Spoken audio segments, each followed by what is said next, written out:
జై శ్రీరామ్. శ్రీమాత్రే నమః. శ్రీ గురుభ్యో నమః. పరాభవ నామ సంవత్సరం, దక్షిణాయనం, గ్రీష్మ ఋతువు, ఆషాఢ మాసంలో శుక్లపక్షంలో వచ్చే ఏకాదశి, తొలి ఏకాదశి, శయన ఏకాదశి అత్యంత విశేషాలతో కూడుకొని వస్తుంది ఈ సంవత్సరం. ఇదివరకు సంవత్సరాల్లో లేని ప్రత్యేక అంశాలు ఈ సంవత్సరంలో ఉన్నాయి. దానికి కారణం ఇప్పుడు మనం తెలుసుకుందాము.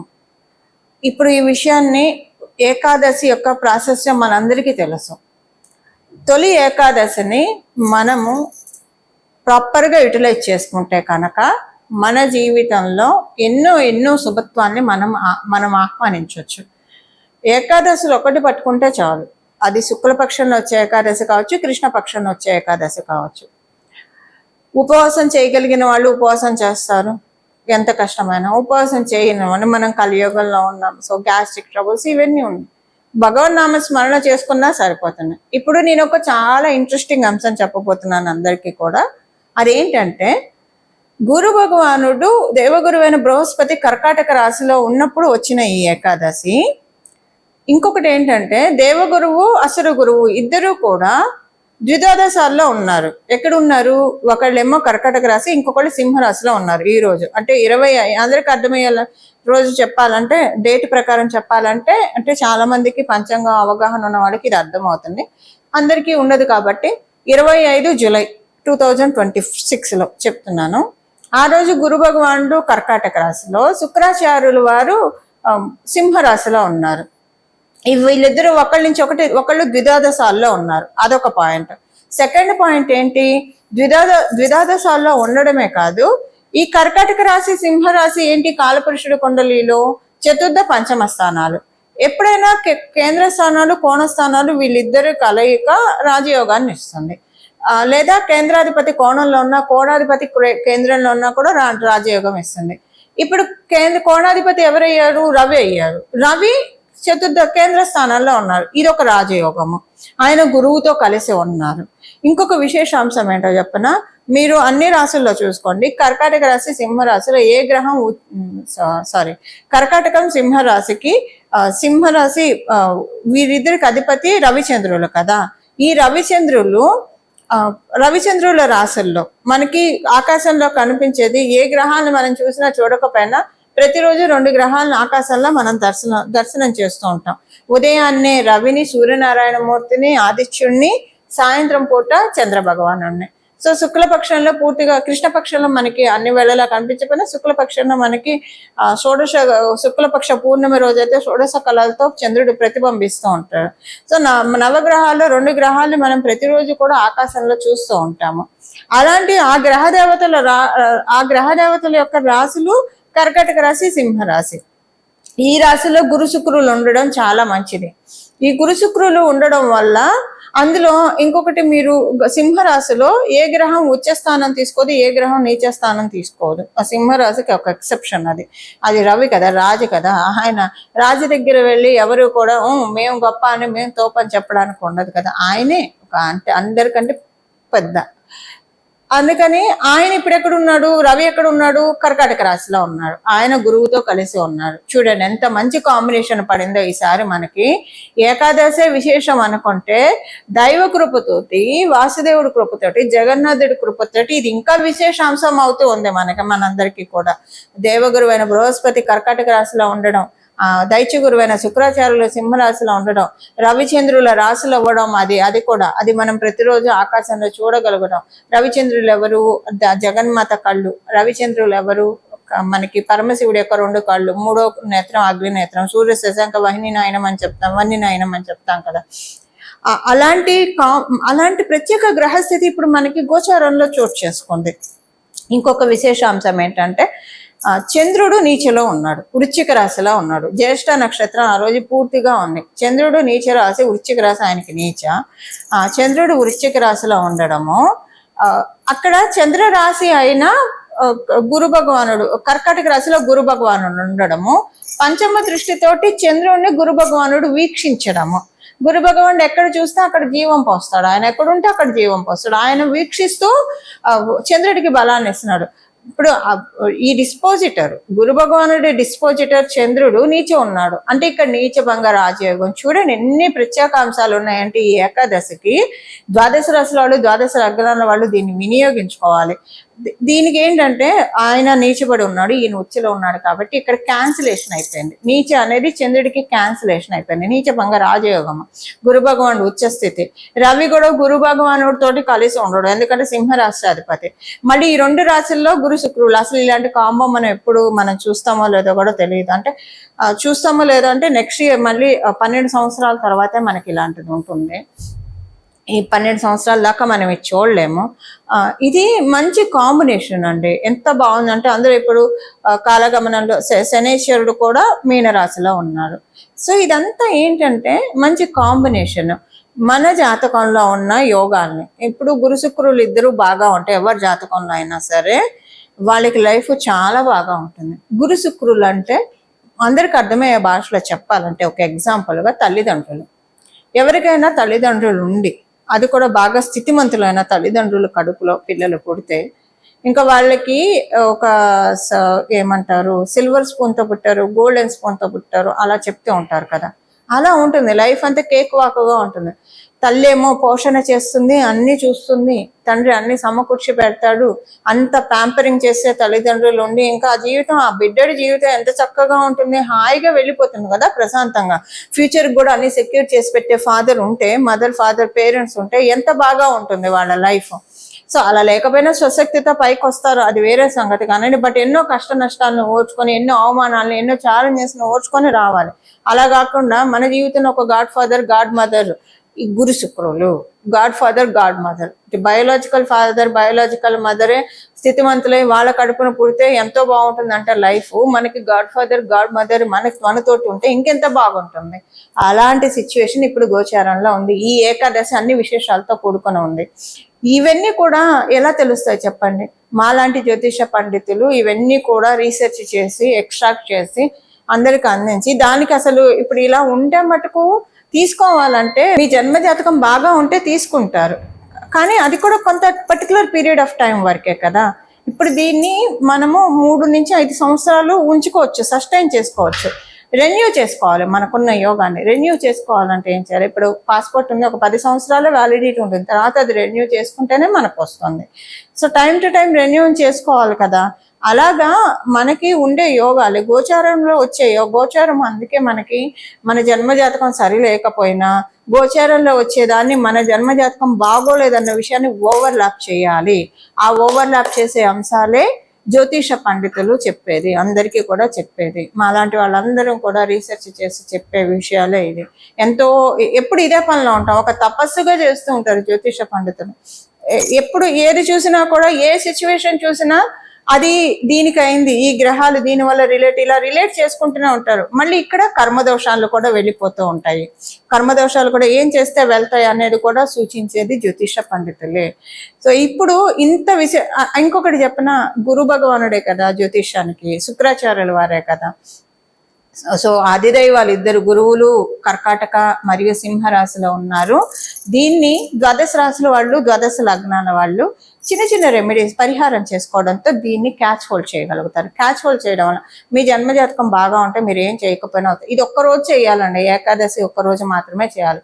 ఒక్కరోజు మీ భవిష్యత్తుకి మీరు పెట్టుకోలేరా? మీ భవిష్యత్తుని బాగు చేసుకోవడానికి చేయలేరా చెప్పండి? చక్కగా చేస్తారు కదా. అదేంటో ఇప్పుడు మనం తెలుసుకున్నాం. అందుకే కదా మాలాంటి వాళ్ళమందరం ఉన్నది కూడా.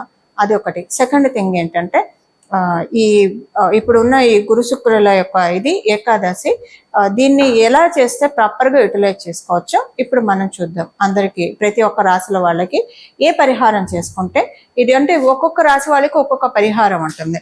సో నేను మేషరాశి మొదలుకొని మీన రాశి వరకు 25వ తారీఖు జూలై 25, 2026 సంవత్సరం ఏం చేసుకోవాలి అన్నది నేను ఇప్పుడు చెప్తాను. అది ఇప్పుడు చూద్దాం.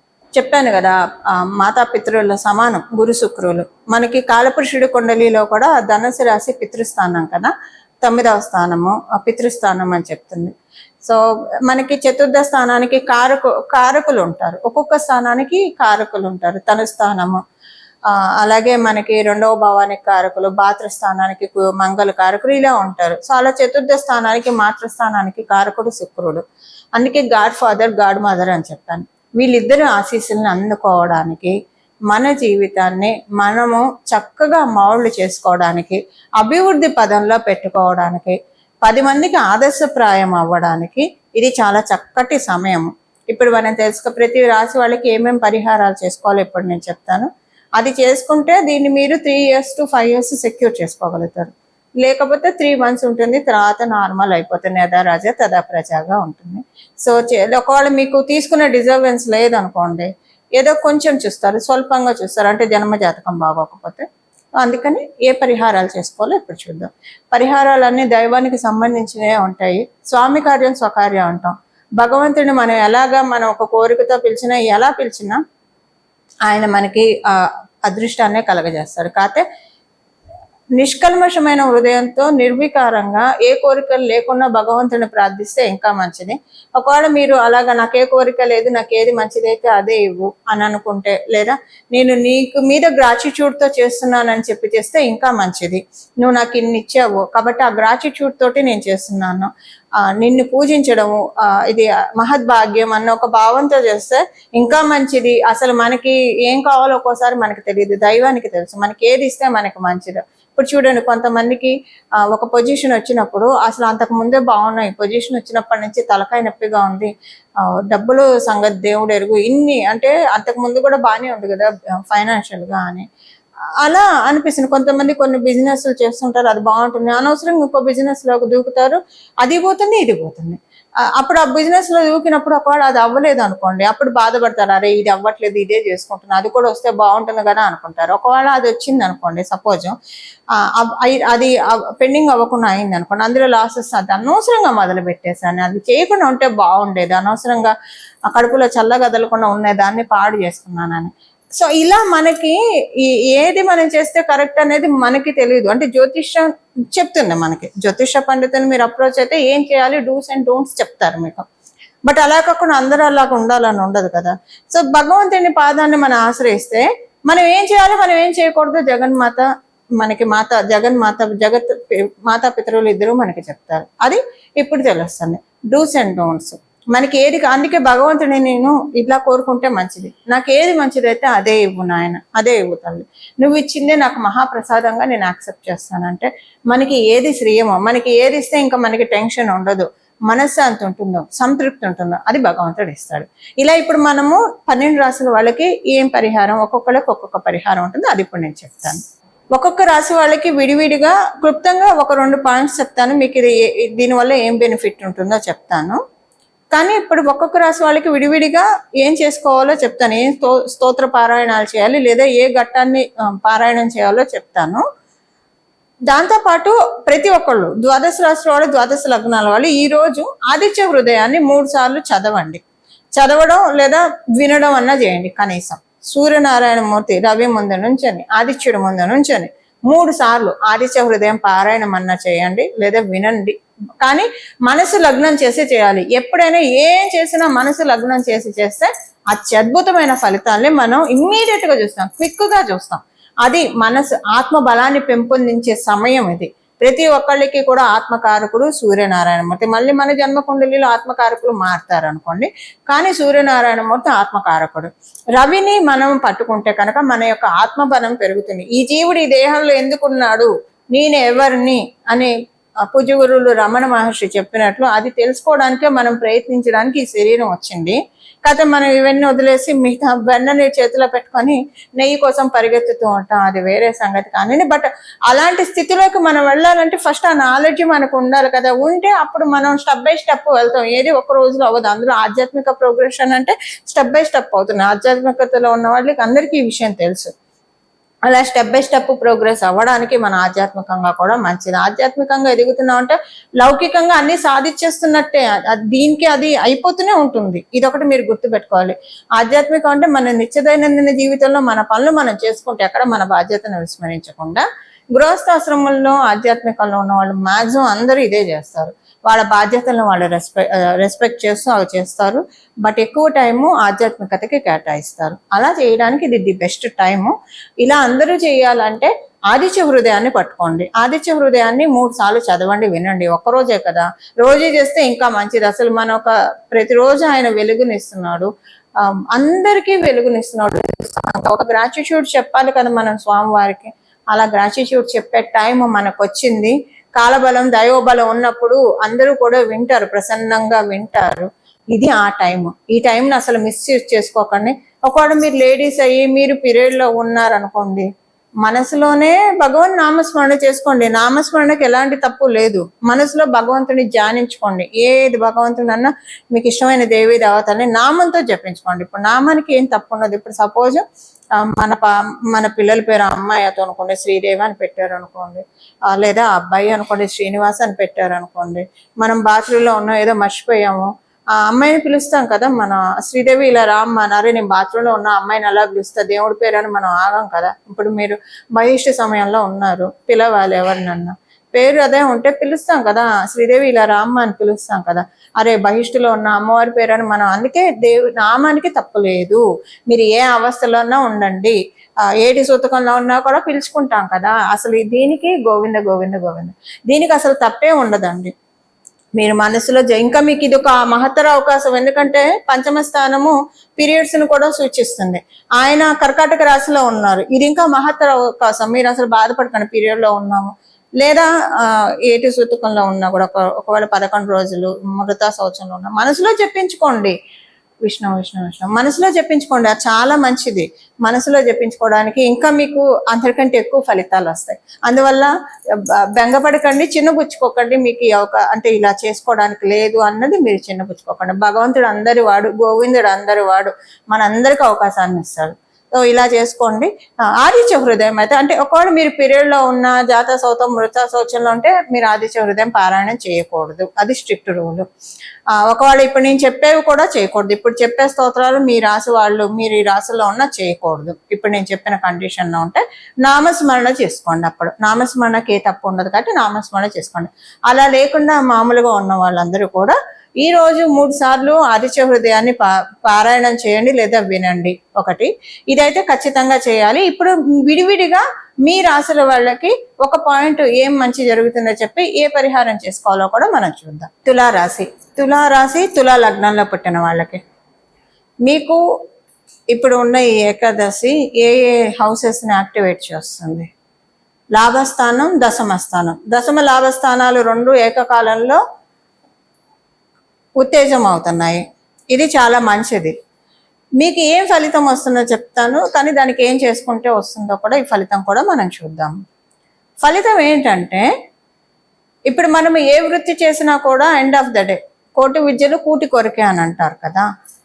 అలాగ మీకు ఇప్పుడు ఇది పర్ఫెక్ట్ అవుతుంది. మీరు ఏం చేసినా దానికి తగ్గ ప్రతిఫలం ఉంటుంది. ఒకసారి మనం చేసిన దానికి తక్కువ తీసుకునే సమయాలు కూడా మనం జీవితంలో చూస్తాము. అలా కాకుండా చేసిన దానికి తగ్గది, ఇంకా మీ జాతకం బాగా ఉంటే ఇంకా స్మార్ట్ వేలో వస్తాయి, మీకు ఇంకా ఎక్కువగా వస్తాయి. దానికి చేసుకోవాలి. అంటే మొత్తానికి చెప్పాలంటే సింపుల్గా ఫైనాన్షియల్గా మీకు బాగా ఉంటుందని చెప్పడం. ఫైనాన్షియల్గా మీకు చాలా బాగా ఉంటుంది. సింపుల్గా చెప్పాలంటే మీకున్న ఫైనాన్షియల్ స్కేర్సిటీ ఏదైతే ఉందో, ఫైనాన్షియల్ కెలామిటీస్ ఏవేవైతే ఉన్నాయో వాటన్నిటి నుంచి మీరు మీ ప్రతిభను మీరు ప్రూవ్ చేసుకోవడానికి సరైన అవకాశము డెస్టినీ మీకు కల్పిస్తూ ఉంది. అయితే దీనికి మీరు చేయాల్సిన పరిహారం 2 పరిహారాలు ఉంటాయి. లాభస్థానము అలాగే దశమ స్థానము బలంగా ఉండడం వల్ల, ఈరోజు మీరు దశమ స్థానం బలంగా ఉండడం వల్ల అలాగే లాభస్థానం బలంగా ఉండడం వల్ల ఈ ఏకాదశి రోజు మీరు లక్ష్మీ హృదయం, నారాయణ హృదయం 2 చేసుకోవాలి. లక్ష్మీ హృదయాన్ని పారాయణం చేయండి, నారాయణ హృదయాన్ని పారాయణం చేయండి. లక్ష్మీ నారాయణ యొక్క కృపా కటాక్షానికి పాత్రలు అవుతారు. శ్రీలక్ష్మీ నారాయణ యొక్క కృపా కటాక్షానికి పాత్రలు అవ్వడం అంటే మన జీవితాన్ని ధన్యం చేసుకోవడమే, మన జీవితాన్ని ఒక బంగారు పూల బాటలు నడిపించుకోవడమే. అది చెయ్యాలి మీరు.